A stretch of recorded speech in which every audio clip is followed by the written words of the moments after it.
এই চিংড়ি মাছের পোলাওটা আমার সবচেয়ে বেশি ফেভারিট আর এটা ছিল আমার আম্মুর রেসিপি। হ্যালো এভরিওয়ান, আসসালামু আলাইকুম, welcome to my another video. So আজকের ভিডিওতে আমি দেখাবো আমার আম্মুর এই রেসিপিটা। যদিও হেল্পিং হ্যান্ড ছিলাম আমি, কিন্তু পুরাটাই রান্না করেছে আম্মু। সো আমি জাস্ট বলে বলে দিচ্ছি কিভাবে কি স্টেপগুলো করতে হবে।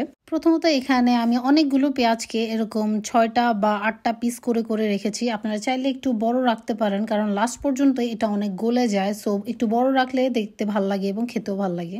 সো প্রথমেই আমরা রাইসটা কুক করে নিচ্ছি। সো রাইস কুক করার জন্য কি কি মশলা আমি দিয়েছি সবগুলো আমি ভিডিওতে দেখিয়ে দিচ্ছি।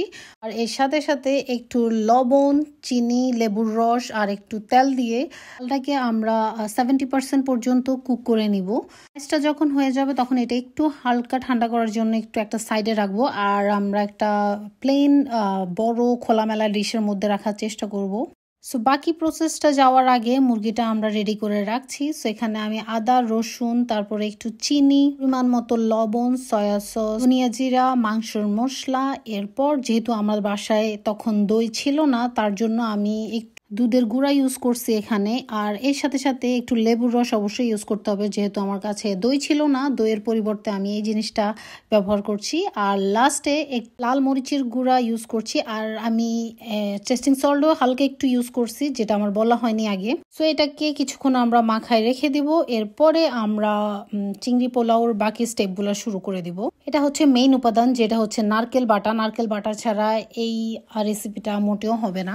সো এখানে আমরা একটু তেল আর ঘি নিয়ে এই গরম মশলাগুলো দিয়ে দিব। ওর কেটে রাখা আমি সবগুলো পেঁয়াজ এটাতে দিয়ে দিব এবং পরিমাণ মতো লবণ দিয়ে দিব। লবণ দিয়ে কিছুক্ষণ পেঁয়াজটাকে কুক করতে হবে। এরপরের পালা হচ্ছে আদা রসুন বাটা দিয়ে দেওয়ার। আদা রসুন দেওয়ার পরেও কিছুক্ষণ কুক করতে হবে। 5-10 মিনিট পর আমরা এখানে লাল মরিচের গুঁড়া, ধনিয়া জিরা আর টমেটো দিয়ে কিছুক্ষণ কুক করে নিব। এটার প্রসেসটা অনেক লেন্থি প্রসেস, অনেকক্ষণ কুক করতে হয়। এরপর নারকেল বাটাটা দিয়ে ভালোভাবে এটা কুক করে নেব। মিনিমাম 10 থেকে 15 মিনিট, 15 মিনিটের বেশি হতে পারে, মিনিমাম 20 মিনিট হতে পারে। এটা যখন একটু শুকিয়ে যাবে তখন একটু পানি দিয়ে আরও কিছুক্ষণ কুক করতে হয়। নারকেল বাটার সাথে আমরা একটু চিনি অ্যাড করে দিচ্ছি, কারণ সবাই জানে চিনি দিলে টেস্ট একটু ভালো থাকে। যখন একটু ভালোভাবে কুক হয়ে এসেছিল 10-15 মিনিট পরে আমরা চিংড়ি মাছগুলো দিয়ে দিব। এখানে চিংড়ি মাছ ছোট ছোট করে কেটে রাখা ছিল। পরের স্টেপে আর একটু টেস্টিং সল্ট দিয়ে দিব, কারণ টেস্টিং সল্ট ছাড়া মনে হয় যে খাবারের স্বাদ আসে না, কিন্তু টেস্টিং সল্ট খাওয়া ঠিক না তারপরও। এরপরে পানি দিয়ে আরও 10 থেকে 15 মিনিটের মতো কুক করতে হবে। যখন এটা এরকম ঠিক হয়ে আসবে তখন এর সাথে আস্তে আস্তে রাইসগুলোকে অ্যাড করতে হবে। রাইস মিক্স হওয়ার পর এখানে কেটে রাখা কিছু কাঁচামরিচ আমরা দিয়ে দিব উপরে। এরপর 15 থেকে 20 মিনিটের মতো এটাকে ঢাকনা দিয়ে আমরা রেখে দিব, একদম চুলাটা কমিয়ে দিয়ে। পোলাও হতে হতে আমরা চিকেনটাকে রেডি করে ফেলবো। এখানে আমি কর্নফ্লাওয়ার দিয়ে ভালোভাবে এটাকে কোটিং করে নিচ্ছি। কর্নফ্লাওয়ারের আগে অবশ্যই একটা ডিম অ্যাড করে দিতে হবে, না হলে এটা স্টিকি হবে না। আমার বাসায় যা যা ছিল তাই দিয়ে আমরা এই চিকেন ফ্রাইটা করেছি। সো এটা কাইন্ড অফ গরিবের চিকেন ফ্রাই হয়ে গেছে।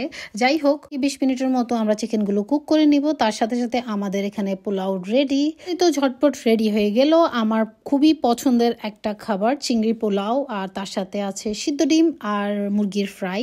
হোপস আপনাদের এই ভিডিওটা ভালো লেগেছে। যদি ভালো লেগে থাকে অবশ্যই ভিডিওতে লাইক দিতে ভুলবেন না, চ্যানেলে সাবস্ক্রাইব করতে ভুলবেন না।